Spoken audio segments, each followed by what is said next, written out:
কিন্তু আমরা এখন যে কথাগুলো বলছি সেগুলো হয়তো কোনোভাবে আওয়ামী লীগের পক্ষে চলে যাচ্ছে, এই সরকারের বিরুদ্ধে কথা বলতে গিয়ে আওয়ামী লীগের পক্ষে চলে যাচ্ছে, কিন্তু বাস্তবতা তো এটি, সত্য আপনাকে বলতে হবে।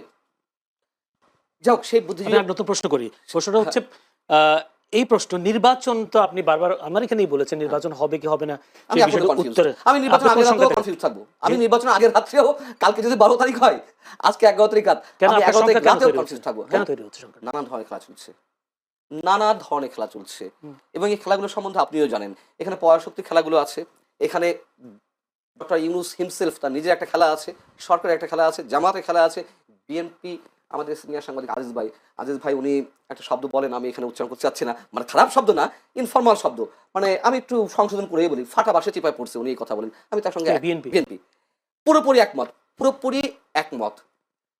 আমি 15 মাস আগে, এই সরকারের বয়স তো 18 মাস হয়ে গেল, আমি 15 মাস আগে থেকে বলছি বিএনপির উচিত কেয়ারটেকার গভর্নমেন্টের অধীনে নির্বাচন চাওয়া, ডক্টর ইউনূসের অধীনে কোনো নির্বাচন নয়। আচ্ছা, আপনি বলেন তো, আপনি অ্যাঙ্কর, আপনার মতামত দেওয়ার সুযোগ নেই, তারপর আমার আগ্রহ থেকে আমি বলছি ডক্টর ইউনূস নিরপেক্ষ, এই সরকার নিরপেক্ষ?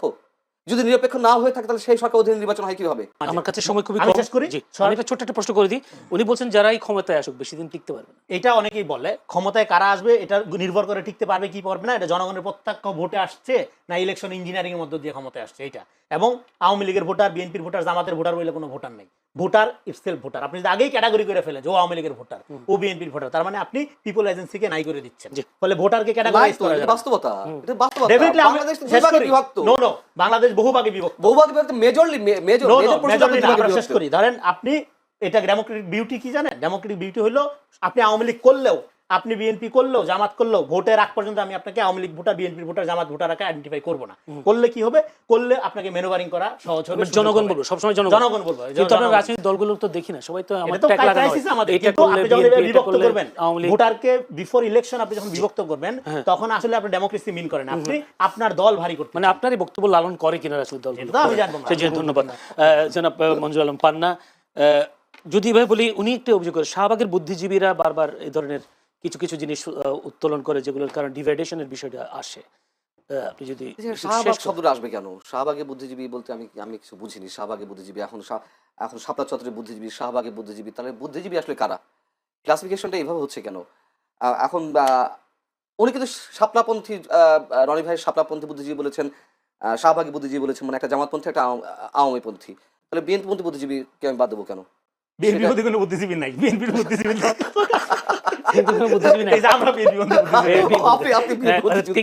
ঠিক আছে, আত্মশিক্ষিত বিএনপি পন্থী বুদ্ধিজীবী না, এটা একটু ক্লারিফিকেশন। বিএনপি পন্থী বুদ্ধিজীবী, কারণ বিএনপি কোনো ইডিওসেন্ট্রিক দল না।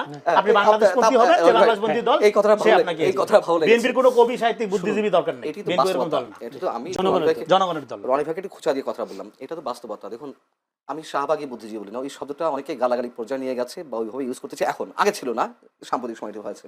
আমিও তো শাহবাগী গেছি, আমি তো গণজাগরণ মঞ্চে গেছি, আমি তো যুদ্ধাপরাধীর বিচার চেয়েছি, আমি তো এই, আপনি কি ফাঁসি চাইছেন না বিচার চাইছেন? বিচার চেয়েছি আমি। এবং এই যে জুলাই আন্দোলন, এই জুলাই আন্দোলনের পক্ষে আমি ছিলাম না, বাট আওয়ামী লীগ সরকারের বিদায় হোক সেটি আমি চেয়েছি। এইভাবে মানে একেবারে নিজস্ব ডিজাইনে অন্য সবাইকে বাদ দিয়ে একতরফা একটা সোকাল নির্বাচনের মাধ্যমে যুগের পর যুগ বা বছর পর বছর ক্ষমতা, নিশ্চয়ই আমি সেটা চাইনি। সো শাহবাগে বলাতে আমি তুমুল আপত্তি জানাই। এখন বিষয় হচ্ছে যে, হ্যাঁ ঠিকই তো, সেই বুদ্ধিজীবীরা কোথায়? আওয়ামীপন্থী যে বুদ্ধিজীবীরা ছিল, যারা দিন দার 15 বছর মুক্তিযুদ্ধের কথা বলতে বলতে মুখে ফেনা তুলে ফেলেছেন, সেই বুদ্ধিজীবীরা কোথায়? লুকিয়ে আছে, পালিয়ে আছে, তাদের সপক্ষে যে যুক্তি দেওয়া হচ্ছে পেলে মেরে ফেলবে, হ্যাঁ এটা সত্য কথা, আমাদেরকেও তো পেলে মেরে ফেলে। আমরা তো একেবারে ওই যে আওয়ামী লীগের হালুয়া লুটি রুই খাওয়ার সাংবাদিক তাও তো না, বা আওয়ামীপন্থী সাংবাদিক তাও তো না, কিন্তু তারপরে সত্য কথা বলার কারণে এখন মবের হুমকি দিচ্ছে, মেরে ফেলা হুমকি দিচ্ছে, জেলে নিয়ে যাওয়া হয় হয়তো। কিন্তু আমরা এখন যে কথাগুলো বলছি সেগুলো হয়তো কোনোভাবে আওয়ামী লীগের পক্ষে চলে যাচ্ছে, এই সরকারের বিরুদ্ধে কথা বলতে গিয়ে আওয়ামী লীগের পক্ষে চলে যাচ্ছে, কিন্তু বাস্তবতা তো এটি, সত্য আপনাকে বলতে হবে। যাই হোক, সেই বুদ্ধিজীবী নতুন প্রশ্ন করি। প্রশ্নটা হচ্ছে এই প্রশ্ন নির্বাচন তো আপনি বারবার আমার এখানেই বলেছেন নির্বাচন হবে কি হবে না, আমি নির্বাচন আগের রাতেও কনফিউজ থাকবো, আমি নির্বাচন আগের রাত্রেও, কালকে যদি 12 তারিখ হয়, আজকে 11 তারিখ রাত, আমি 11 তারিখ রাতেও কনফিউজ থাকবো। কেন তৈরি হচ্ছে সংকট? নানান ধরনের খেলা চলছে, নানা ধরনের খেলা চলছে, এবং এই খেলাগুলো সম্বন্ধে আপনিও জানেন। এখানে পরাশক্তি খেলাগুলো আছে, এখানে ডক্টর ইউনূস হিমসেলফ তার নিজের একটা খেলা আছে, সরকারের একটা খেলা আছে, জামাতের খেলা আছে, বিএনপি, আমাদের সিনিয়র সাংবাদিক আজিজ ভাই উনি একটা শব্দ বলেন, আমি এখানে উচ্চারণ করতে চাচ্ছি না, মানে খারাপ শব্দ না, ইনফরমাল শব্দ, মানে আমি একটু সংশোধন করেই বলি, ফাটা বাসে চিপায় পড়ছে, উনি এই কথা বলেন, আমি তার সঙ্গে বিএনপি বিএনপি পুরোপুরি একমত। আমি 15 মাস আগে, এই সরকারের বয়স তো 18 মাস হয়ে গেল, আমি 15 মাস আগে থেকে বলছি বিএনপির উচিত কেয়ারটেকার গভর্নমেন্টের অধীনে নির্বাচন চাওয়া, ডক্টর ইউনূসের অধীনে কোনো নির্বাচন নয়। আচ্ছা আপনি বলেন তো, আপনি অ্যাঙ্কর, আপনার মতামত দেওয়ার সুযোগ নেই, তারপর আমার আগ্রহ থেকে আমি বলছি ডক্টর ইউনূস নিরপেক্ষ, এই সরকার নিরপেক্ষ? যদি নিরপেক্ষ না হয়ে থাকে তাহলে সেই সরকার অধীনে নির্বাচন হয় কিভাবে? এবং যতগুলো সিমটম দেখা যাচ্ছে, যদি আল্লাহর কোনো স্বয়ং সৃষ্টিকর্তা থেকে কোনো ঐশী বাণী নাজিল না হয় ডক্টর ইউনূসের কাঁধে, তাহলে এই নির্বাচন সুষ্ঠু নিরপেক্ষ হওয়ার কোনো লক্ষণ নেই, চ্যালেঞ্জ করে যাচ্ছি। খোদ সৃষ্টিকর্তার ঐশী বাণী নাজিল হতে হবে ডক্টর ইউনূসের উপরে। উনি দাঁড়িয়ে দাঁড়িয়ে বলবেন তরুণদের মধ্য থেকে অনেকে এমপি নির্বাচিত হবেন, উনি তরুণদের দল মানে এনসিপির ভিতর থেকে কেউ শিক্ষামন্ত্রী, উনি তো গভর্নমেন্ট ফর্ম করে দিচ্ছেন, তা এই লোক কিভাবে নিরপেক্ষ হয় আমি তো বুঝলাম না। এবং তার যে আরো পার্সিয়াল যে চিন্তা ভাবনা, যেসব কর্মকাণ্ড, তা তো একটা দল, এই যে গণভোট, এ তো এনসিপি এবং জামাতের দাবি ছিল, এবং যে প্রক্রিয়া এগোচ্ছে সবই এনসিপি এবং জামাতের ডিজাইন অনুযায়ী। অতএব ডক্টর ইউনূস সাহেব, তার অধীনে আমাকে যদি আপনি বলেন যে আপনাকে মেরে ফেলা হবে, ডক্টর ইউনূসের অধীনে মানে নিরপেক্ষ নির্বাচন হবে, এই কথাটা আপনি বলেন, আমি মৃত্যুকে বেছে নেব, তাও ওই কথা আমি বিশ্বাস করি না। আমি একটা প্রশ্ন করি, গণভোটের বিষয়টা যেহেতু এসছে, গণভোট যদি জিতে জনগণের প্রথমে কি উপকার হবে, প্রথম একটা প্রশ্ন। দ্বিতীয় হচ্ছে যদি ভোট জিতে যায় ডক্টর ইউনূসের সরকার কি দীর্ঘায়িত হওয়ার সম্ভাবনা আছে কিনা? তার একটা ব্যাখ্যা সরকারের প্রেস উইং থেকে দেওয়া হয়েছে, মানে প্রধান উপদেষ্টার প্রেস উইং থেকে দেওয়া হয়েছে, যা বলা হচ্ছে হ্যাঁ না তার না, এগুলো কিছু না। আসলে এই সরকার গণপরিষদ কি জাতীয় সংসদের সদস্য এবং একই সঙ্গে সংবিধান সংস্কার পরিষদের সদস্য হিসেবে কাজ করবে। আচ্ছা, তারা কয়টা বিষয়ে ওথ নেবে? একই সঙ্গে সংবিধান সংস্কার পরিষদের সদস্য এবং জাতীয় সংসদ সদস্য হিসেবে ওথ নেবে। সেই ওথের শর্ত কি থাকবে? তারা যতই ব্যাখ্যা দিক না কেন, যদি দিন শেষে, এই যে এখন যেমন চোখ পাল্টি দিয়ে দিল, যে আগে বলেছে সংবিধান ছুঁয়ে ফেলতে হবে, এখন সংস্কার, আর সংস্কার কি, এতদিন কি সংস্কার হয়েছে? আমরা যে বিশ্বাস করবো যে হায়ের মাধ্যমে সংস্কার হবে, ডক্টর ইউনূস কি সংস্কারের একটা এক্সাম্পল তৈরি করেছেন 18 মাসে? তিনি রাষ্ট্রপতি প্রধানমন্ত্রীর মধ্যকার যে ভারসাম্য আনার চেষ্টা করছেন বা সংস্কারের কথা বলা হচ্ছে, তিনি তো নিজেই কোনো দিয়ে গুতা দিয়ে রাষ্ট্রপতিকে এক কর্নারে ফেলে দিয়েছেন। বর্তমান রাষ্ট্রপতি তার নিজের মধ্যেই তো সংস্কারের কোনো চিন্তা ভাবনা নেই। তিনি রাষ্ট্রপতির মুখ দেখেন না, তিনি রাষ্ট্রপতির সাথে কথা বলেন না, তিনি রাষ্ট্রপতির ছবি নামিয়ে ফেলেন বিদেশি সব মিশন থেকে। তাহলে কি সংস্কার তিনি আশা করছেন? এবং মানুষের স্বাধীন মতামত ব্যক্ত করার যে সংস্কারের কথা বলা হচ্ছে, যে মানুষ স্বাধীনভাবে ভোট দিতে পারবে, ইয়ে করতে পারবে, বা সংস্কারের অংশ হিসেবে মানুষকে তো ইম্পোজ করা হচ্ছে সরকারি কর্মকর্তাদের। আপনি নির্বাচনের পরিচালনা যাবেন, এটি সংস্কার অংশ। হ্যাঁ, পরে আবার বিড়ালের মতো লেজ গুটিয়ে নিল কেন?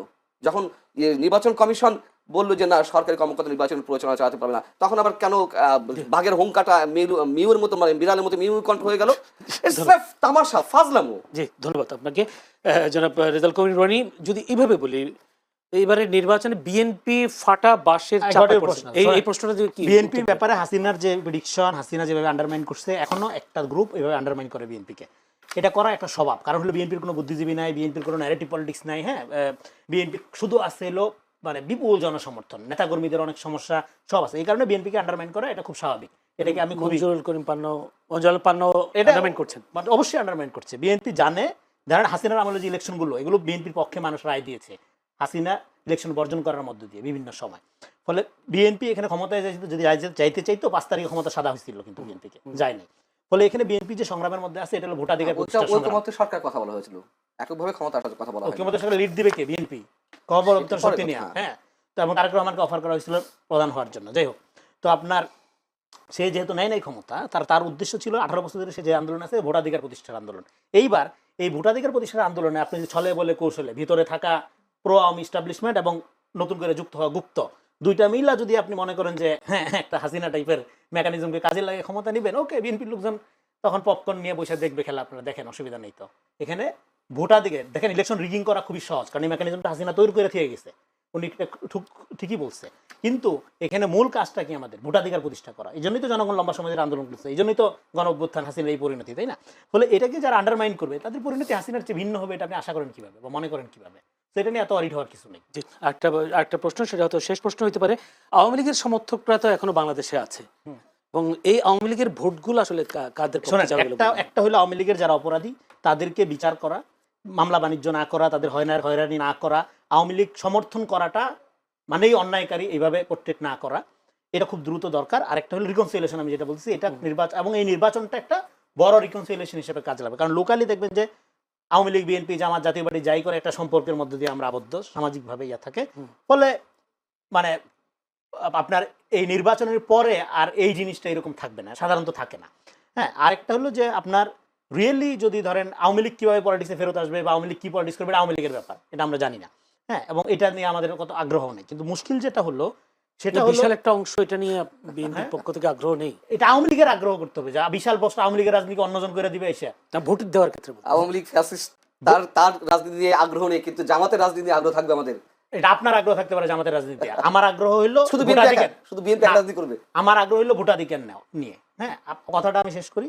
আমার আগ্রহ হলো ভোটাধিকার নিয়ে। আওয়ামী লীগ কি করবে না করবে, আওয়ামী লীগের সমর্থন কি, এটা আওয়ামী লীগের লোকজন ঠিক করবে, আওয়ামী লীগ ডিসাইড করবে। এটা আপনি আমি ডিসাইড করতে পারবো না। একটা বুদ্ধিজীবী হিসেবে আপনি কি মানে গেস করতে পারেন? আমি তো শুরু থেকে বলতেছি রিকনসিলিয়েশন করা, আওয়ামী লীগকে প্রপারলি ডিল করা, অপরাধীদের একদিকে এবং যারা এটাকে পলিটিক্যাল ইডিওলজি মনে করে তারা আরেকদিকে, কিন্তু ধরে ধরে করা যাবে না। এটা আওয়ামী লীগ ক্ষমতা থাকতে কি আমি বলতেছি, রিকনসিলিয়েশন করেন, সমাজকে হিলিং করেন। আওয়ামী লীগের লোক কি ট্রমাটাইজ না? হাসিনা পালাই গেছে, তাদের এইভাবে রাইখা তারাও তো ট্রমাটাইজ। আবার এই যে বিপুল লোক নির্যাতিত, বিপুল মানুষ 15 বছর ধরে। ফলে দুই ট্রমাটাইজ লোকের মধ্যে একটা মুখোমুখি অবস্থান রেখে, একটা যুদ্ধাঙ্গী অবস্থা রেখে, একটা ঘৃণা সংস্কৃতি রেখে, মাঝখান দিয়া নন পলিটিক্যাল শক্তি এবং পলিটিক্যাল প্রক্সি, আল্ট্রা ফ্যাসিস্ট শক্তি, হ্যাঁ, এগুলো ক্ষমতার বাটোয়ারের দিকে নিয়ে যাওয়ার যে প্রক্রিয়া, এটা টোটাল জাতিকে একটা ডেঞ্জার জোনে ফেলে দিচ্ছে।